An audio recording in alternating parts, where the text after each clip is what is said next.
शान है हिंदी, देश की पहचान है हिंदी, क्योंकि हर भारतीय के दिल में विराजमान है हिंदी। नमस्ते। आज के इस विशेष दिन पर मैं रीहा इस सभा में उपस्थित सभी लोगों को हिंदी दिवस की हार्दिक शुभकामनाएं देते हुए स्वागत करती हूँ। 14 सितंबर को हिंदी भाषा का जन्म दिवस माना जाता है, इसलिए हर साल इसे मनाने के लिए हम एकत्रित होते हैं। आज के इस कार्यक्रम का श्री गणेश भगवान की वंदना से करेंगे, इसलिए अब मैं अपने दोस्तों से विनती करती हूँ कि एक प्रार्थना गीत के साथ इस कार्यक्रम का शुभारंभ करें। सा सा रे सनी नी सनी पापा नि प म प म प ग म प नि दा दा द स पापा प नि मा मा प म ग म प नि सा। माँ सरस्वती शारदे, माँ सरस्वती शारदे, पूर्ण इस अज्ञान उददिसे, पूर्ण इस अज्ञान उददिसे, वीणा पाणी तार दे, तार दे, तार दे, माँ सरस्वती शारदे, माँ सरस्वती शारदे। सूर्य ब्रह्म शिव विष्णु गजानन, जिन चरणों को सेव दे। सूर्य ब्रह्म शिव विष्णु गजानन, जिन चरणों को सेव दे। हम शिशु हैं अज्ञानी माता, इन चरणों का प्यार दे। वीणा पाणी तार दे, तार दे, तार दे, माँ सरस्वती शारदे, माँ सरस्वती शारदे। धन्यवाद दोस्तों। भारतीय परंपरा में दीप प्रज्वलन का महत्वपूर्ण स्थान है। इसी परंपरा को कायम रखते हुए मंच पर उपस्थित सभी सज्जनों से मेरा निवेदन है कि दीप प्रज्वलन कर कार्यक्रम को आगे बढ़ाएं। ज्योतिर्परं ज्योतिः, दीप ज्योतिर्जनार्दनः, दीपो हरतु मे पापं, दीप ज्योतिर्नमोऽस्तुते, शुभं करोतु कल्याणं, आरोग्यं सुखसम्पदः, द्वेषबुद्धिविनाशाय, आत्मज्योतिर्नमोऽस्तुते। धन्यवाद। अतिथि देवो भव अर्थात अतिथि भगवान का रूप है। मेहमानों का स्वागत करना हमारा कर्तव्य ही नहीं बल्कि परम धर्म भी होता है। अतः मैं फातिमा से निवेदन करती हूँ कि मंच पर उपस्थित सभी अतिथियों का स्वागत करें। नमस्ते। हिंदी दिवस के अवसर पर मैं फातिमा यहाँ उपस्थित सभी लोगों का स्वागत करती हूँ। यह मेरा सौभाग्य है कि हिंदी दिवस के अवसर पर उपस्थित सभी गणमान्य लोगों का स्वागत करने का मौका मुझे दिया गया है। इसके लिए मैं आभार व्यक्त कर रही हूँ। सबसे पहले आज के इस कार्यक्रम के मुख्य अतिथि के रूप में श्रीमती डॉक्टर कल्पना प्रभु जी उपस्थित हैं। आपने हिंदी में MA, PhD और MCom की पदवी हासिल की है। फिलहाल कैनरा कॉलेज मंगलुरु में प्रोफेसर के रूप में कार्यनिरत हैं। आपने 31 वर्षों से कॉलेज में प्राध्यापिका हिंदी विभाग के अध्यक्ष के रूप में हिंदी प्रचार प्रसार में जुड़ी हैं। गत 3 वर्षों से मंगलुरु हिंदी अध्यापक संघ की सदस्य, परीक्षा मंडली की चेयरमैन की हैसियत से यूनिवर्सिटी तथा स्वायत्त कॉलेजों में कार्यनिर्वहन किया है। आपने 25 आलेख प्रस्तुत किए हैं और 5 पुस्तकों का संपादन भी किया है। इसके साथ साथ यूनिवर्सिटी, राज्य, राष्ट्रीय, अंतर्राष्ट्रीय स्तरों पर अधिवेशन, कार्यशालाओं में सहभागिता देकर प्रपत्र वाचन तथा संचालन समिति की ओर हैसियत से कार्य किया है। मैं यह बताने के लिए गर्व महसूस कर रही हूँ कि आपका बेटा संजय हमारे विद्यालय का भूतपूर्व छात्र है। आपका हिंदी दिवस के शुभ अवसर पर हृदयपूर्वक स्वागत है। इस इस अवसर पर मंच पर उपस्थित शारदा विद्यालय समूह संस्था के अध्यक्ष महोदय डॉक्टर MB पुराणिक जी, जो हमेशा हमारे लिए ताकत का स्तंभ बने रहे हैं, उनका मैं दिल से स्वागत करती हूँ। साथ ही साथ तुलुनाडु एजुकेशन ट्रस्ट के विश्वस्त श्री सुधाकर राव पेजावर जी का तहे दिल से स्वागत है। मैं हमारे विद्यालय की प्रधानाचार्यों सुनीता V मडी जी और दयानंद कटेल जी तथा उप प्रधानाचार्यों एवं हिंदी विभाग के मुख्यस्थ श्रीमती श्रुति S भट्ट जी को भी स्वागत करती हूँ। आखिर में मैं अपने सम्मानित शिक्षकों और अपने प्यारे मित्रों का हार्दिक स्वागत करती हूँ। धन्यवाद। धन्यवाद। तुम्हारा भी इस कार्यक्रम में स्वागत है। इस साल हम हिंदी दिवस के अमृत महोत्सव मना रहे हैं। हम भारतीयों के लिए हिंदी भाषा तो सम्मानित भाषा है, मीठी भाषा है, सुरीली भाषा है, मधुर भाषा है। इसी भाषा की विशेष बातों को हमारे सामने प्रस्तुत करने आ रही है शरण्या। हम सब का अभिमान है हिंदी, भारत देश की शान है हिंदी। नमस्ते। हिंदी भाषा शब्दों का अनमोल खजाना है। इसमें अनगिनत शब्द हैं जो हमारे जीवन के हर भाव को व्यक्त करते हैं। प्रेम की कोमलता से लेकर क्रोध की गर्जना तक हर भाव को हिंदी इतनी खूबसूरती से व्यक्त करती है कि सुनने वाले का मन मोह लेती है। तो चलो जानते हैं हिंदी भाषा के इतिहास को। हिंदी का जन्म भारत में हुआ। संस्कृत का प्रयोग जन सामान्य के लिए कठिन होने के कारण दैनिक जीवन में प्रयोग में लाने के लिए संस्कृत से लिए गए तत्सम शब्द धीरे धीरे तद्भव शब्दों में बदल गए। लेकिन पता है आपको कि हमारे हिंदी भाषा पर खतरा कब मंडराया? जब ब्रिटिशों के शासन के दौरान अंग्रेजी का चलन बढ़ने लगा, सभी लोग अंग्रेजी की ओर आकर्षित होने लगे। तब हिंदी लुप्त सी होने लगी और इसका प्रभाव भारत के लोगों की एकता पर पड़ी। अब आप सोच रहे होंगे कि ये कैसे?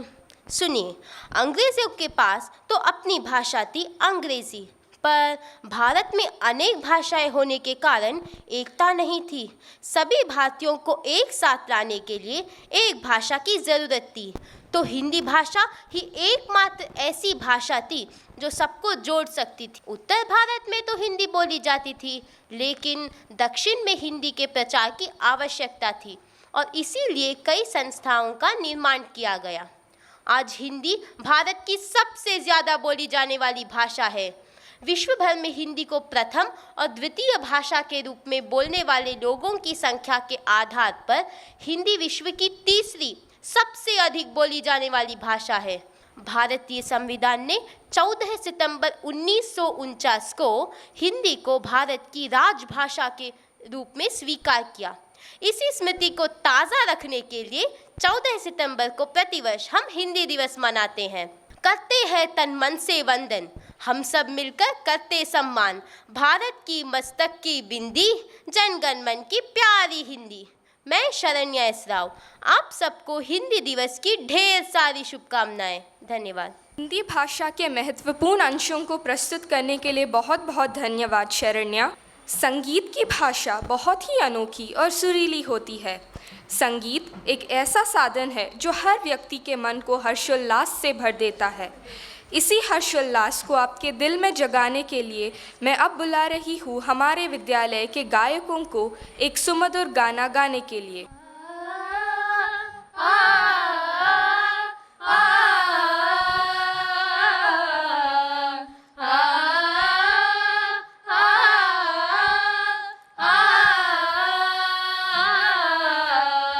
हिंदी हमारी आन है, हिंदी हमारी शान है, हिंदी हमारी चेतना वाणी का शुभ वरदान है। हिंदी हमारी आन है, हिंदी हमारी शान है, हिंदी हमारी चेतना वाणी का शुभ वरदान है। हिंदी हमारी आन है, आन है।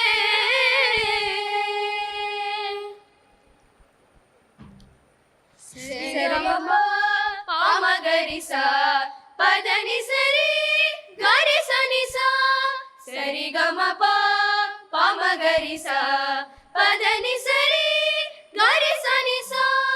हिंदी हमारी वर्तनी, हिंदी हमारा व्याकरण, हिंदी हमारी संस्कृति, हिंदी हमारा आचरण, हिंदी हमारी आत्मा है, भावना का साज है, हिंदी हमारी देश की तोतली आवाज है, हिंदी हमारी वेदना, हिंदी हमारा गान है, हिंदी हमारी चेतना, वाणी का शुभ वरदान है, हिंदी हमारी आन है, आन है।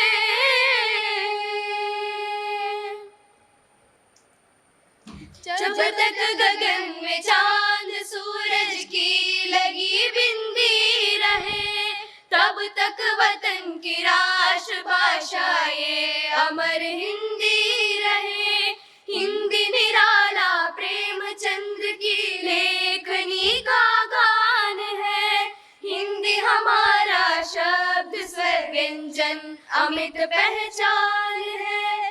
हिंदी में तुलसी सुर मीरा छाया सी का तान है, हिंदी हमारी चेतना, वाणी का शुभ वरदान है, हिंदी हमारी आन है, हिंदी हमारी शान है, हिंदी हमारी चेतना, वाणी का शुभ वरदान है, हिंदी हमारी आन है, हिंदी हमारी शान है, हिंदी हमारी चेतना, वाणी का शुभ वरदान है, हिंदी हमारी आन है, आन है।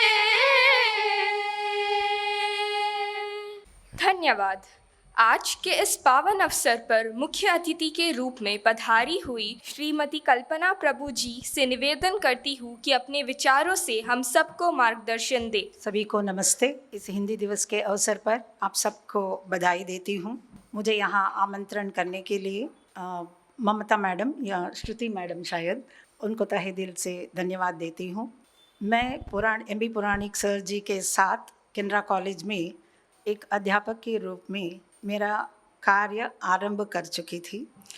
आज अब कुछ 280 दिन बचे हैं मेरे रिटायरमेंट के, तो शायद उन्हीं के साथ मेरा कोई ऐसा बंधन था कि मैं आज फिर से उनके साथ स्टेज शेयर कर रही हूँ। धन्यवाद सर। तो मंच पर उपस्थित सभी विद्वज्जनों, यहाँ पर उपस्थित अध्यापक बंधुओं और मेरे प्रिय छात्रों, असल में आप में से ही एक बनकर मेरा बेटा भी इसी स्कूल में बैठा हुआ मैं देखा करती थी। तो आज आपका यूनिफॉर्म देखकर उसकी बहुत सारी याद आ गई। अभी वो दुबई में काम करता है, होटल मैनेजमेंट करके असिस्टेंट मैनेजर के रूप में एक बहुत बड़े होटल में काम कर रहा है जिसका नाम है वाल्ड्रॉफ एस्टोरिका। मैं चाहती हूँ आप भी इसी तरह से यहाँ से अपने जो भी सपने हैं उसको संजो कर आगे बढ़ें। देखिए बच्चों, आपको पता है कि आज हम हिंदी दिवस मना रहे हैं, लेकिन आपको ये बात पता नहीं है कि ये हिंदी दिवस मनाया क्यों जा रहा है। अभी अभी आपके एक साथी छात्र ने, आपके दोस्त ने ये बताया कि हिंदी दिवस, हिंदी बहुत सरल भाषा है, मीठी भाषा है, हिंदी का एक गान आपने सुना। लेकिन दरअसल बच्चों, ये हिंदी आजकल की नहीं है। 769 यानी कि 769 AD से इस भारतवर्ष में, भारतवर्ष नहीं हिंदुस्तान में, एक भाषा के रूप में बोली जाती थी और लिखी जाती थी। हिंदी शायद पूर्वी हिंदी और पश्चिमी हिंदी, फिर कई सारे आक्रमण के बाद उनकी अपनी उर्दू, फारसी, अनेक भाषाओं को अपनाकर अपने आप को समृद्ध बनाने में समर्थ हो गई थी। इसीलिए हमारे स्वातंत्रोत्तर के बाद तुरंत एक साल में ही 1949 में, यानी कि 1949 में सितंबर 14 को इस हिंदी भाषा को एक राजभाषा यानी कि ऑफिशियल लैंग्वेज के रूप में अपनाया गया था। हिंदी दिवस मनाना उस दिन के तौर से नहीं है, लेकिन 1953 यानी कि 1953 में इसी दिवस को यानी कि सितंबर 14 को हिंदी दिवस मनाना चाहिए, ऐसे हर क्षेत्र से जो बात छेड़ी गई उसके अनुकूल में आज ये सितंबर 14 1953 से लेकर आज तक मनाई जा रही है। लेकिन दुख की बात ये है कि भले ही हिंदी भारत की भाषा है, भारत को छोड़कर अन्य सारे दुनिया के विश्वविद्यालय इसे अपनाकर एक भाषा के रूप में बच्चों को सिखा रही है। ये मतलब एक तरह से दुर्विधि है हमारी कि हमारे देश में ही इस भाषा को इतनी अहमियत नहीं दी जा रही है। पता है आपको, पूरी दुनिया में 170 यूनिवर्सिटी में, विश्वविद्यालय में हिंदी पढ़ाई जाती है, इधर दूसरी भाषा, तीसरी भाषा या पहली भाषा। इसमें 9 विश्वविद्यालय विदेशी विद्यालयों में हिंदी को पहला लैंग्वेज यानी कि फर्स्ट लैंग्वेज के रूप में पढ़ाया जाता है। उसमें एक है जापान, दूसरा है चाइना। अब अंदाज़ा लगाइए, वो हमारी भाषा को सीख कर हमारे ऊपर भाषा के तौर पर आक्रमण करने की उपाय में है या षड्यंत्र रचा रहे हैं।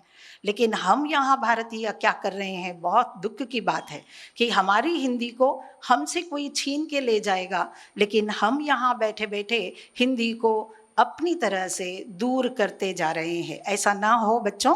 आप सारे हिंदी के विद्यार्थी हैं क्या? नहीं, लेकिन हिंदी हमारी भारत की भाषा है। हम हिंदी सीख रहे हैं, पढ़ रहे हैं, लिख रहे हैं, इसमें कोई हमें लेना देना नहीं है। हिंदी को सीखना हमारी परंपरा होनी चाहिए। हिंदी का इतिहास इतना मजबूत है कि हमें इसे अपनाकर आगे बढ़ना चाहिए। एक बात मैं बताती हूँ, समझिएगा। अभी आपने सुना होगा मैंने 5 किताबें लिखी हैं करके, संपादन किया वगैरह, लेकिन उसमें क्या लिखा है? मैंने सिर्फ हिंदी प्रचार प्रसार को करने की कोशिश की है। मैंने प्रयोजनमूलक हिंदी यानी कि हमारी जो ऑफिशियल लैंग्वेज है, इसको मैंने बच्चों तक पहुंचाने की कोशिश की है। एक डिक्शनरी के रूप में मैंने एक किताब लिखी है ताकि लोगों को उससे पता चले कि हमारे भारत में हिंदी कहाँ कहाँ आगे बढ़ रही है, समृद्ध हो रही है। समृद्ध तो नहीं हो रही है, इसीलिए इसको समृद्ध बनाना आप जैसे युवाओं का, आप जैसे बच्चों का जिम्मा है। आपको तो पता होगा, हर किसी में कवि हैं बोलते हैं, है ना? बोलते हैं कि नहीं? हर इंसान, हर मनुष्य के हृदय में एक कवि बसता है कहते हैं। उस कवि को जगाइएगा, उस लेखक को जगाइएगा, उससे प्रेरणा लेकर लिखने की कोशिश कीजिएगा। मैं ये नहीं कहती कि आप हिंदी में लिखिए, आप किसी भी, जो भी भाषा आप पढ़ते हो, जिस भाषा, मातृभाषा भी हो सकती है, अपनी भाषा को ज़्यादा से ज़्यादा आप लिख के अगर आगे समृद्ध बनाएंगे तभी ये भाषा यहाँ पर रुकेगी। आजकल आप तो भाषाओं पर यहाँ वहाँ कुछ दंगा, कुछ झगड़ा होता हुआ देख रहे हैं। असल में ये क्यों हो रहा है? देखिएगा, सिर्फ बोली जाने से कोई भाषा यहाँ पर रुकेगी नहीं। उसको समृद्ध बनाने के लिए साहित्य रचना की बिल्कुल आवश्यकता है।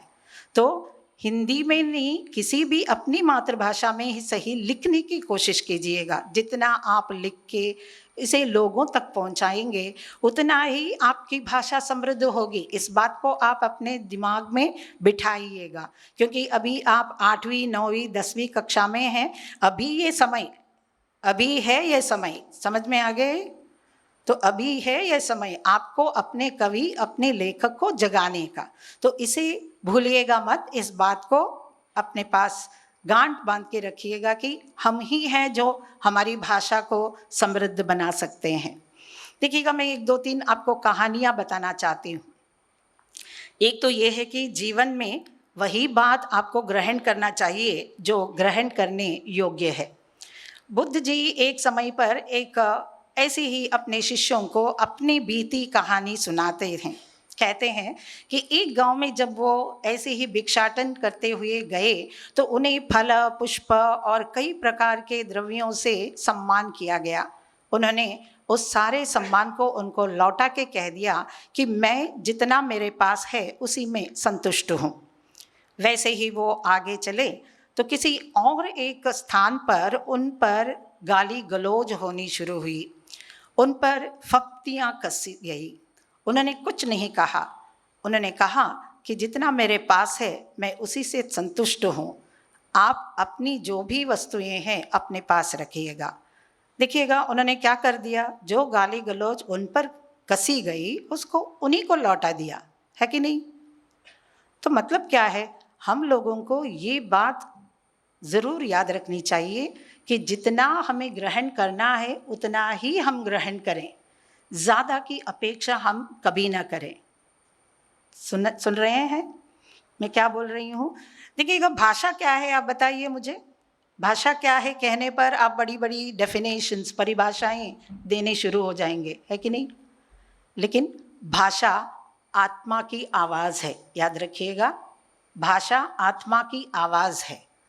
भाषा को किसी को सिखाने की आवश्यकता बिल्कुल नहीं है, सिर्फ उसके प्रयोग को सिखाने की आवश्यकता होती है।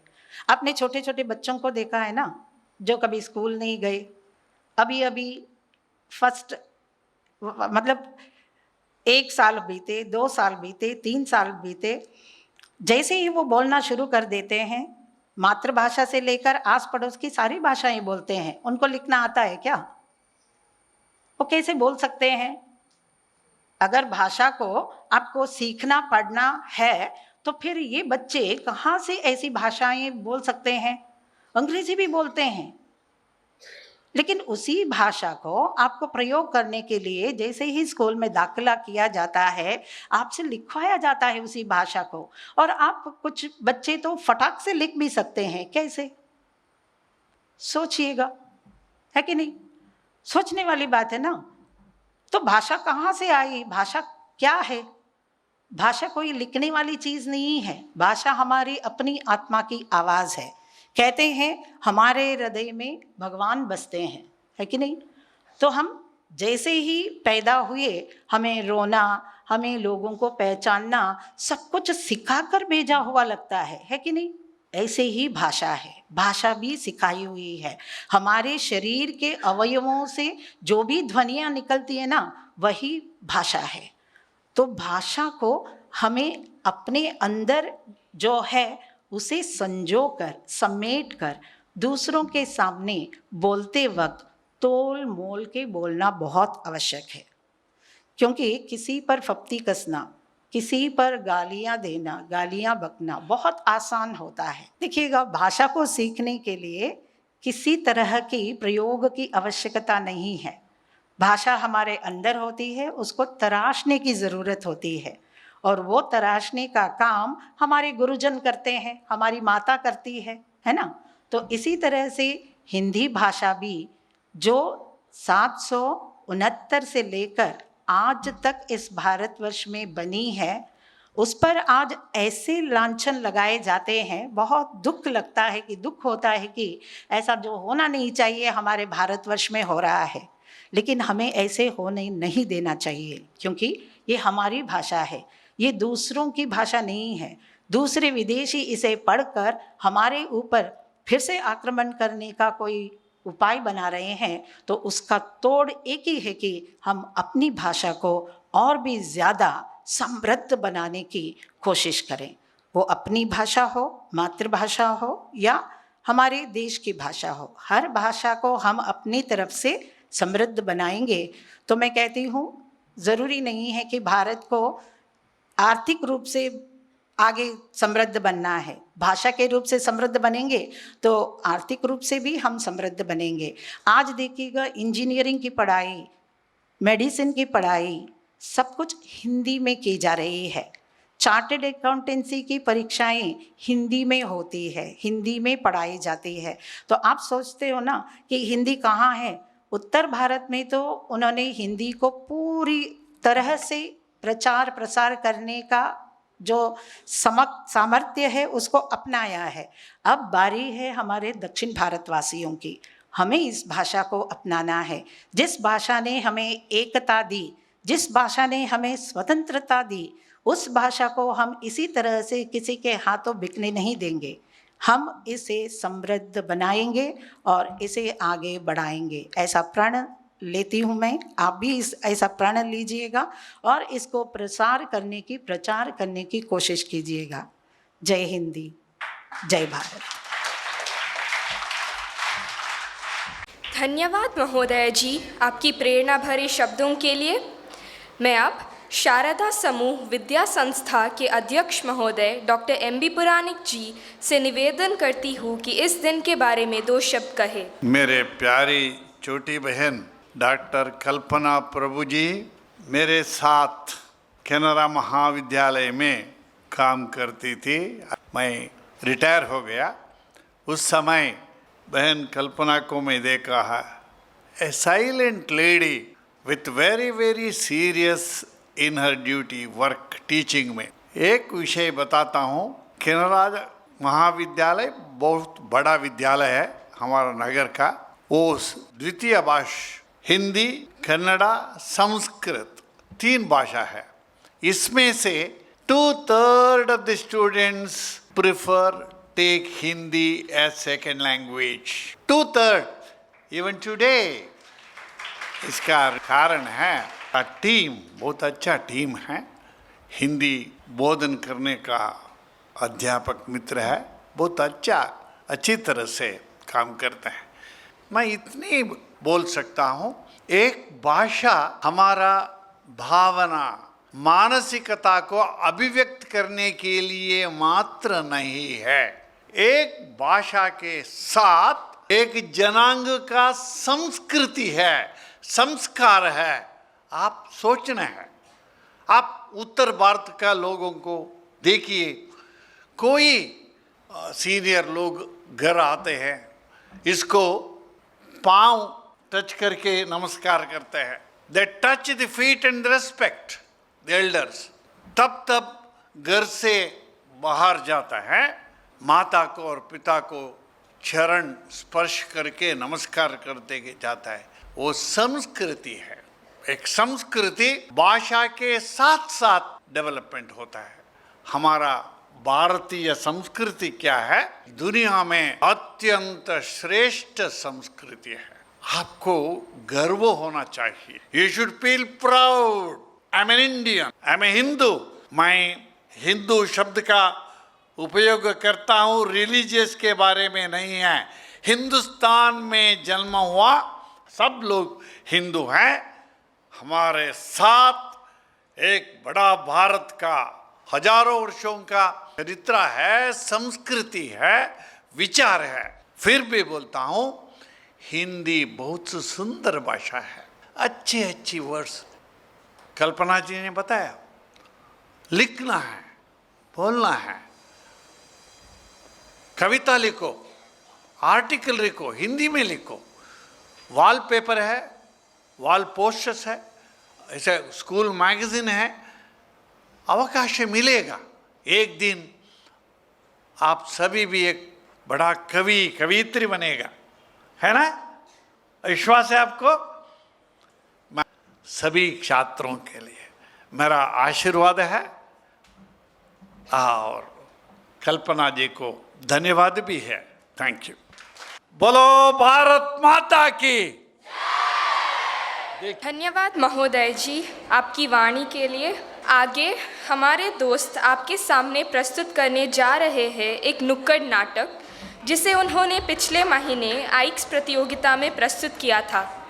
मैं मंच पर विराजमान अतिथियों से निवेदन करती हूँ कि मंच के आगे रखे आसन पर स्थान ग्रहण करें एवं इस नाटक का आनंद लें। हम बच्चे हैं, हम बच्चे, हम हैं मासूम कोमल कुसुम, राष्ट्र भविष्य के नन्हे कदम, तकनीकी के ब्रह्मास्त्र में अटक गए हैं हम। बच्चे हैं हम, बच्चे हैं हम, राष्ट्र भविष्य के बुनियाद हैं हम। बदल रही है, बदल रही है, बदल रही है दुनिया आज। तंत्र ज्ञान से भरा हुआ है हम सबका हर कामकाज। पर बिगड़ रहे हैं रिश्ते सबके, टूट रहा परिवार आज। आधुनिकता बढ़ रही है पर खोखले हो रहे हैं समाज।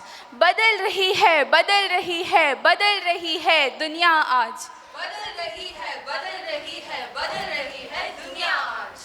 प्रिय वीक्षकों, इस तकनीकी युग में दुनिया प्रतिदिन बदलती जा रही है। हर चीज़ों में बदलाव आ रही है। हर क्षेत्रों में तकनीकी ज्ञान की आवश्यकता बढ़ रही है। शिक्षण क्षेत्र में भी इसका प्रभाव पड़ चुका है और तो और हम बच्चों पर भी इसका असर पड़ चुका है। तकनीकी ज्ञान को हमारा स्वागत है, पर सच्चाई को तो हमें मानना पड़ेगा ताकि हम तकनीकी की बुराइयों से बच सके।